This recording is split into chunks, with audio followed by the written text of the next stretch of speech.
ایک لمحے کے لیے سوچو، سمندر کے نیچے 109 سال سے پرانی سوئی ہوئی بوتل، اور اس بوتل میں 2 سپاہیوں کے خط جو کہ جنگ عظیم اول کے دوران لکھے گئے تھے، اور 109 سال کے بعد وہ دوبارہ سے ساحل سمندر پر آ گئے۔ اس نے ایک صدی پرانی کہانی کو زندہ کر دیا۔ دراصل آسٹریلیا کے ساحل پر صفائی کے دوران ایک خاتون اور اس کی بیٹی کو ایک ایسی بوتل ملی جس کے اندر 109 سال پرانے خط موجود تھے، اور وہ خط سپاہیوں کے تھے، جو کہ 2 سپاہیوں کے خطوط جو کہ جنگ عظیم اول کے دوران لکھے گئے۔ دراصل ہوا کچھ اس طرح سے، ساحل پر صفائی چل رہی تھی جب ایک پرانی بوتل ڈیبرا براؤن کی بیٹی کو ملی۔ بوتل کے اندر خط تھے میلگرم الیگزینڈر نیول اور ولیم کرک ہارلے کے۔ دونوں سپاہی 1916 میں جنگ عظیم اول میں لڑ رہے تھے۔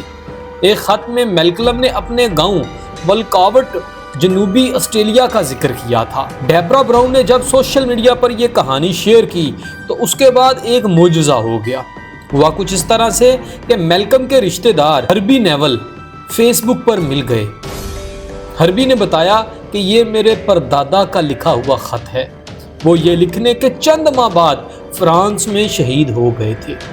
دراصل 109 سال بعد وہ خط پھر اپنے خاندان کے ہاتھوں میں آیا۔ دراصل جنگ عظیم اول جو کہ 1914 سے لے کے 1918 تک لڑی گئی تھی، اس میں آسٹریلیا کے 4 لاکھ سے زائد فوجی شریک ہوئے، جن میں ہزاروں واپس نہ آ سکے۔ میلکم نیول انہی بہادروں میں سے ایک تھا جس کی کہانی اب سمندر کے ذریعے واپس آئی۔ سمندر نے بھی شاید وقت کے بعد اس کہانی کو واپس بھیجا تاکہ نسلوں کو یاد رہے کہ جنگ میں لکھے گئے خط صرف لفظ نہیں، جذبات ہوتے ہیں۔ آپ کو کیا لگتا ہے، کیا واقعی قسمت نے یہ پیغام واپس پہنچایا؟ کمنٹ سیکشن میں ضرور بتاتے جائیے گا۔